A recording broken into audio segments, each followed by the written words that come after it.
कि मैया योजना से बड़ी योजना भारतीय जनता पार्टी लाने वाली है। झारखंड के युवा को ये बिहारी कह देते हैं, उड़िया के कह देते हैं, बंगाल के कह देते हैं, तो इससे साफ पता चलता है कि झारखंड के युवा आज की डेट में झारखंड मुक्ति मोर्चा की सरकार में जस्टिस नहीं पाएंगे। अब बताइए, जो इतना झूठ बोलने वाली पार्टी है, उस पार्टी से आप सच्चाई और अच्छा स्टेटमेंट की तो कल्पना कर ही नहीं सकते। सरकार ने कहा कि आप ताड़ की गाछ में चढ़ जाओ, नौकरी ले पाओ। सरकार ने कहा आप अंडा बेचो, बकरी पालो, सुअर बेचो, सरकारी नौकरी मत करो। सरकार ने कहा, और हेमंत सोरेन के ने कहा कि मैंने कभी सरकारी नौकरी की बात नहीं की थी, मैंने स्वरोजगार की बात की थी।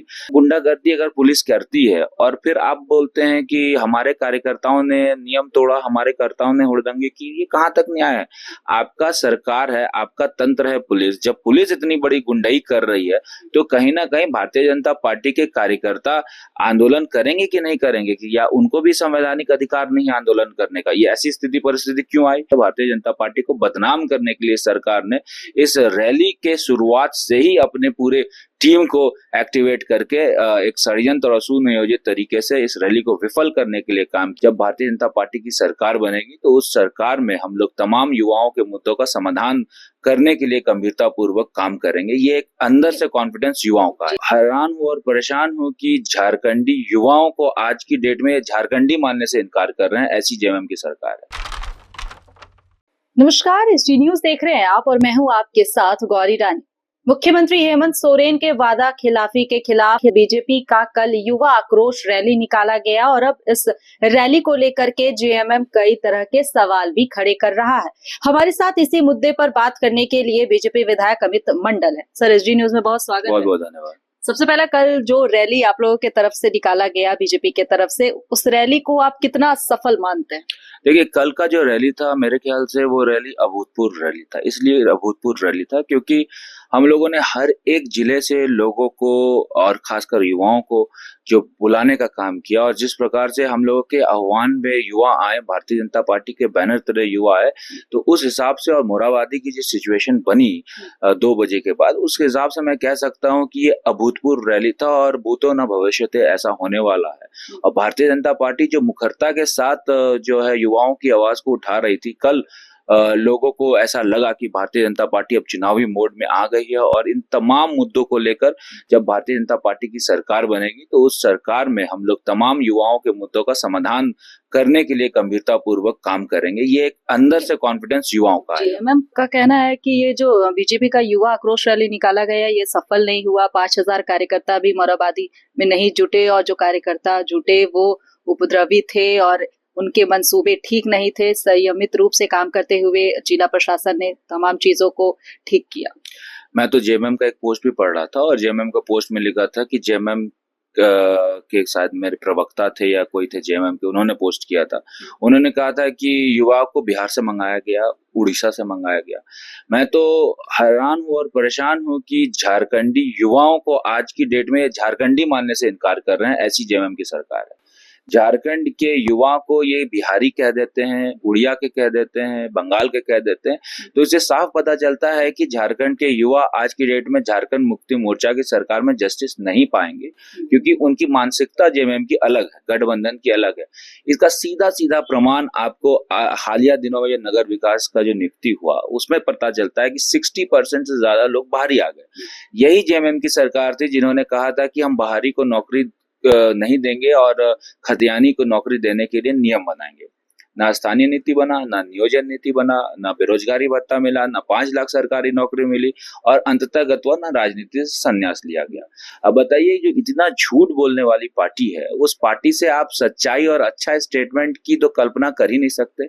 वो लोग भी राजनीति करते हैं और राजनीति करते हैं तो कुछ बयानबाजी करना और उसके आधार पर वो कुछ भी बोले तो इससे फर्क नहीं पड़ता। फर्क इतना पड़ता है कि झारखंड का युवा जाग चुका है और इस आंदोलन के बाद और उग्र हो चुका है। बीजेपी के नजरों में क्या हेमंत सोरेन ने काम नहीं किया, रोजगार नहीं दिया? मैया योजना को कैसे देखते हैं फिर? देखिए, हम लोग तो सबसे पहले युवाओं की बात करें क्योंकि कल का युवा स्पेसिफिक प्रोग्राम था। अब आप बताइए कि जब हेमंत सोरेन की सरकार बनी थी या बनने वाली थी, उस समय हेमंत सोरेन ने बढ़ चढ़ कर क्या क्या कहा था? कहा था कि 5 लाख सरकारी नौकरी देंगे, नहीं तो बेरोजगारी भत्ता देंगे, नहीं तो राजनीति संन्यास ले लेंगे। आज तीनों में से तो कोई काम नहीं हुआ। फिर सरकार ने कहा था कि हम लोग 1932 आधारित खतियानी नीति बनाएंगे, वो काम नहीं हो पाया। फिर सरकार ने कहा था कि हम लोग नई नियोजन नीति लाएंगे ताकि यहाँ के युवाओं को फायदा मिल सके, वो काम नहीं हुआ। फिर सरकार ने कहा था कि हम लोग 2021 को नियुक्ति वर्ष घोषित कर देंगे, वो काम नहीं हुआ। फिर सरकार ने कहा था कि हम लोग हर साल जेपीएससी की एग्जाम लेंगे, वो काम नहीं हुआ। फिर सरकार ने कहा था कि हम लोग जेपीएससी और जेएसएससी को ठीक कर देंगे, वो काम नहीं हुआ। सरकार ने कहा था कि हम लोग जो कदाचार मुक्त एग्जाम्स करेंगे, वो काम नहीं हुआ। आज जेई हो, पीजीटी हो, सीजीएल हो, जितनी भी परीक्षाएं हुई, जितनी भी गड़बड़ियां हुई, उसमें आप बताइए कि एक में भी कोई जांच रिपोर्ट बना हो और जेएसएससी और जेपीएससी के कोई बड़े पदाधिकारी को पेनलाइज किया गया हो। तो सरकार ने इतना युवाओं के लिए घोषणा किया और उसके बाद सरकार ने क्या किया? सरकार ने कहा कि आप ताड़ की गाछ में चढ़ जाओ, नौकरी ले पाओ। सरकार ने कहा आप अंडा बेचो, बकरी पालो, सुअर बेचो, सरकारी नौकरी मत करो। सरकार ने कहा, और हेमंत सोरेन के सर ने कहा कि मैंने कभी सरकारी नौकरी की बात नहीं की थी, मैंने स्वरोजगार की बात की थी। तो जो व्यक्ति और जो सरकार पल पल अपना जो है स्टेटमेंट बदलता है और एक स्टैंड पे खड़ा नहीं रहता है, अपने वादों के बारे में वो ठीक से पूरा करने का जो है दमखम नहीं रखता, उस सरकार से या उस मुख्यमंत्री से हम क्या एक्सपेक्ट कर सकते हैं?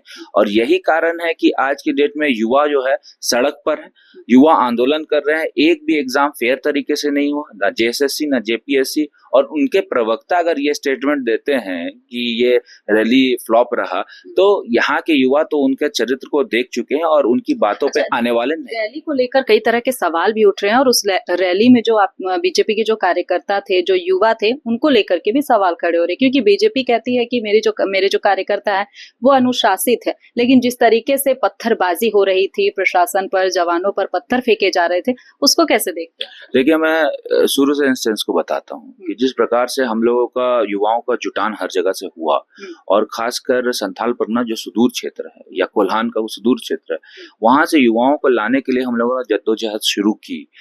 परसों 4 बजे शाम में हम लोगों ने बस को अपने गंतव्य तक पहुंचाया। जैसे ही हम लोगों ने गोड्डा छोड़ा, हर बॉर्डर पे, हर प्रखंड पे, हर थाने में पुलिस तैनात थे, और पुलिस कोई नियम से नहीं चल रहा था। पुलिस यहाँ तक जो खाता ना वही, जो हेमंत सोरेन बोले वही सही, इस आधार पर चल रहा था। और हर जगह उन्होंने बैरिकेडिंग करके हम लोगों को रोकने का काम किया, और रोक कर हम लोगों को बिना कोई कारण के डिटेन करके रखा। मैं तो कहूंगा कि डिटेन करके रखा, और ताकि जो है हम लोग गंतव्य स्थान तक समय पे नहीं पहुंच पाए। इस तरह का गुंडागर्दी अगर पुलिस करती है, और फिर आप बोलते हैं कि हमारे कार्यकर्ताओं ने नियम तोड़ा, हमारे कर्ताओं ने हुड़दंगी की, ये कहां तक न्याय है? आपका सरकार है, आपका तंत्र है पुलिस। जब पुलिस इतनी बड़ी गुंडाई कर रही है, तो कहीं ना कहीं भारतीय जनता पार्टी के कार्यकर्ता आंदोलन करेंगे कि नहीं करेंगे, कि या उनको भी संवैधानिक अधिकार नहीं आंदोलन करने का? ये ऐसी स्थिति परिस्थिति क्यों आई? ये तो सरकार को जवाब देना चाहिए। दूसरी बात, सर, जब वहां पर रैली हो रही थी, तो रैली में हम लोगों ने इसको युवा आक्रोश का नाम दिया। बाबूलाल मरांडी जी भाषण दे रहे हैं, तभी बुलेट फेंकने का क्या जरूरत था? भीड़ पे बुलेट फेंका गया, जिसके कारण वहां पर लोग में अफरा तफरी मची और लोग इधर उधर भागने लगे। इधर उधर भागने के क्रम में 2 बैरिकेडिंग आया, दोनों बैरिकेडिंग को ब्लॉक कर दिया गया था कटीले तारों से। तो आप आदमी अपनी जान को बचाने के लिए आखिर उस बैरिकेडिंग को हटाएंगे कि नहीं हटाएंगे? उस क्रम में लाठीचार्ज उन पर हो जाएगा, रबड़ बुलेट फेंका जाएगा, वाटर कैनन फेंका जाएगा, उनको मिर्ची बम से प्रताड़ित किया जाएगा। तो अफरा तफरी तो मचेगी, और जब अफरा तफरी मचेगी तो उस अफरा तफरी को ये कह देना कि भारतीय जनता पार्टी के कार्यकर्ताओं द्वारा ऐसा हुआ, तो ये आप पूरे सीक्वेंस को देख लीजिए और उसके बाद खुद ही आप एनालाइज कीजिए कि किस प्रकार से भारतीय जनता पार्टी को बदनाम करने के लिए सरकार ने इस रैली के शुरुआत से ही अपने पूरे टीम को एक्टिवेट करके एक षड्यंत्र और सुनियोजित तरीके से इस रैली को विफल करने के लिए काम किया। लेकिन भारतीय जनता पार्टी के जो कार्यकर्ता है, अनुशासन से युक्त कार्यकर्ता है। अभी आप देखें कि किस प्रकार से हुड़दंगई कोई भी बंद में होता है, लेकिन भारतीय जनता पार्टी की बंदी जब होती है तो हम लोग शांतिपूर्ण तरीके से काम करते हैं, और ये पूरी दुनिया को पता है। ये जेएमएम से सर्टिफिकेट लेने की हम लोग को जरूरत तो है नहीं। तो जैसे कि हेमंत सोरेन के वादा खिलाफी के खिलाफ आप लोगों की जो ये युवा आक्रोश रैली निकाली गई, अब इसके बाद क्या स्ट्रेटेजी है, क्योंकि साल के अंतिम में चुनाव होने हैं, तो हेमंत सोरेन को जगाने के लिए और बीजेपी किस तरीके से तैयारी करी? देखिए, हम लोग तो शुरू से ही हेमंत सोरेन की सरकार को जगाने का काम कर रहे हैं। आपको याद होगा कि विधानसभा के अंदर हो या विधानसभा के बाहर हो, हम लोगों ने सरकार की सारी गलत नीतियों के खिलाफ मुखरता के साथ आवाज उठाया। संसदीय इतिहास में पहली बार हुआ होगा कि किसी लेजिस्लेटर ने या उनके समूह ने पूरे 24 घंटे धरना दिया हो। आज उसी धरना के बदौलत सरकार को झुकना पड़ा और सरकार ने बहुत सब ऐसे चीजें थे आपाधापी में काम करने का शुरुआत किया। 40,000 नियुक्ति का नया जुमला ये जो सरकार दे रही है कि दिसंबर माह तक हो जाएगा, इसी जुमले का एक हिस्सा है। तो मुझे लगता है कि सरकार कुछ करने वाली भविष्य में है नहीं। सरकार जितना बोल ले, जितना कर ले, लेकिन वास्तविकता यही है कि सरकार कोई भी काम को करने की स्थिति में नहीं है। ये मैया योजना जिसकी आप बात कर रहे हैं, वो उसी कड़ी की एक जो है आई वॉश है। वो आई वॉश इसलिए है क्योंकि उसको पता है सरकार को कि अगर हम 1500 1000 रुपए दे देते हैं किसी महिला को, तो वो सारी पुरानी बातों को वो भूल जाता है। तो चुनाव जैसे खत्म, योजना खत्म, क्योंकि भारतीय जनता पार्टी की सरकार आएगी तो इससे बड़ी और इससे अच्छी योजना लाएगी, ये मैं आपको दावे के साथ कह सकता हूं। उनको भी पता है कि 1 महीने तक हम लोगों को पैसा बांटना है 1000 रुपए।